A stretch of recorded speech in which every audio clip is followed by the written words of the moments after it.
Chaque mois, chez Évolution Canine, nous organisons des conférences à petit prix qui nous permettent également d'aider des organismes à but non lucratif qui œuvrent pour le bien-être animal. De votre côté, vous préférez avoir un avant-goût avant de vous engager? Découvrez juste ici un extrait de notre dernière conférence pour enrichir vos connaissances en comportement canin. Je suis Maëlie Richard, technicienne en santé animale et spécialiste en comportement canin. Pour rien manquer de nos prochaines conférences et poser vos questions en direct, abonnez-vous à notre infolettre et à notre chaîne YouTube. Donc, travailler le calme, on l'a vu tantôt avec la vidéo de Tréma. Ça, c'est quelque chose qui est primordial d'aller travailler avec votre chien, par exemple, à l'extérieur des parcs canins, si vous avez un chien réactif ou un chien excité. Là, vous pouvez venir varier la distance. Moi, avec Tréma, c'est un chiot qui avait aucunement de réactivité envers les autres chiens, mais je voulais comme pas attendre qu'il y ait un problème. Donc, je m'étais éloignée du parc canin, puis je travaillais juste le fait qu'elle soit couchée, puis qu'elle fasse rien et qu'elle n'attende pas de commandement de ma part. Donc, c'est devenu un comportement défaut que j'ai appris à Tréma. Puis encore une fois, c'est un problème. Aujourd'hui, on essaie de l'entraîner à faire un reste avec le menton dans la main. Puis dès qu'elle ne comprend pas, elle se couche. Qui est comme, ah, peut-être que ça va être payant. Mais moi, c'est ce que j'aime. J'aime mieux que quand tu ne sais pas quoi faire, que tu te couches, que tu te mettes à m'aboyer dessus. OK? C'est un beau problème. Donc, la vidéo que vous avez vue tantôt avec Tréma. Donc là, j'ai poussé un peu plus loin l'entraînement. Je me disais, OK, je vais augmenter son niveau d'éveil dans un contexte où c'est plus difficile. Il y a d'autres chiens, ça aboie. Mais moi, ce que je vais faire, c'est que je vais venir intégrer le jeu. Ou est-ce que je vais volontairement augmenter son niveau d'éveil en plus qu'il y ait d'autres chiens parce que là, je trouve qu'elle est calme et qu'elle est capable d'en prendre.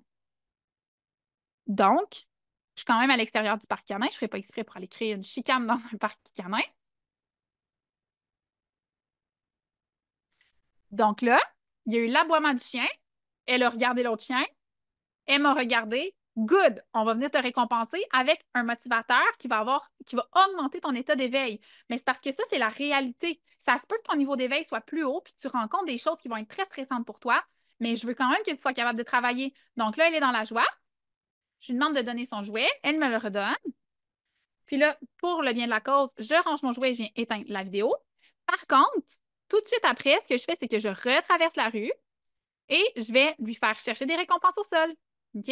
Donc, ici, son renforçateur, c'était elle regarde les autres chiens qui jappent avec curiosité, me regarde, good, j'y sors son jouet, on joue ensemble. Donc, elle a une belle récompense qui était le jeu. Elle adore ce type de jeu-là. Et ensuite, parce que les chiens sont encore là et je ne sais pas si, par exemple, ils vont continuer d'aboyer sur nous, mais je vais regagner de la distance, la faire revenir au calme un petit peu en lui lançant des récompenses dans l'herbe. Et ensuite, on pourrait retourner faire la même chose. Ou je pourrais rester plus loin puis jouer avec elle en augmentant plus son niveau d'intensité. Je vais juste aller voir le chat. Notre chienne fonce sur la clôture d'une gourde dès que je lui dis que nous avons fini avec son frisbee. Nous avons des voisins avec deux chiens qui lui jappent après.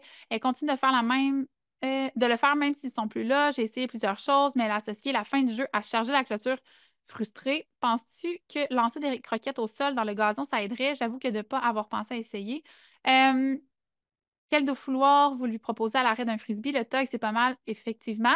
Le tug, ça pourrait être bien comme d'être l'étape entre deux. Donc, par exemple, le tug va venir prédire la fin du jeu. Donc, la dernière étape, ça serait le tug.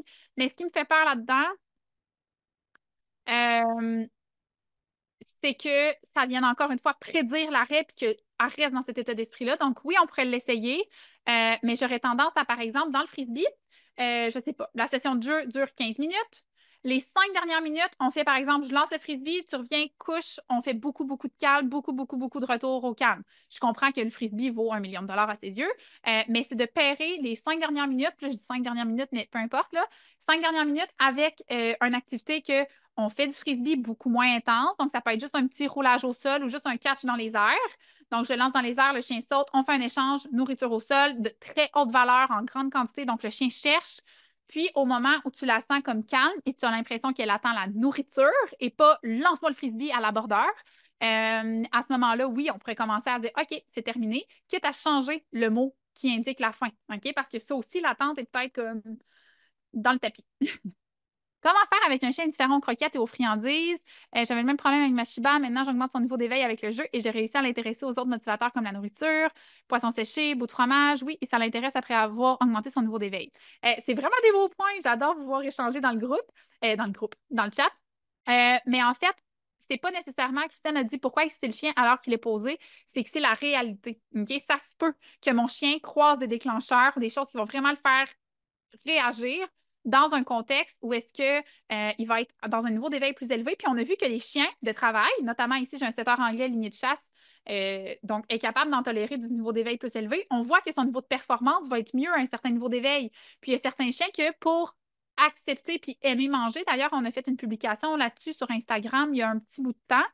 Mais si jamais vous la voulez, vous pouvez m'écrire sur le compte Instagram, je vous l'enverrai. Mais en fait, ce qu'on voit, c'est que dans certaines façons de donner la récompense au chien, ça va venir augmenter sa motivation pour la nourriture parce qu'on vient répondre aux bons critères et à la bonne partie de sa séquence de motivation en lien avec sa prédation. Je tenais à vous remercier de nous avoir écoutés. D'ailleurs, lisez la description ci-dessous pour pouvoir vous procurer un code promotionnel valide sur votre achat de cette formation.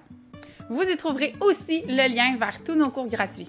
Ne manquez pas l'opportunité de nous poser vos questions en direct lors de notre prochaine conférence. Pour rester informé de toutes nos activités, inscrivez-vous à notre infolettre.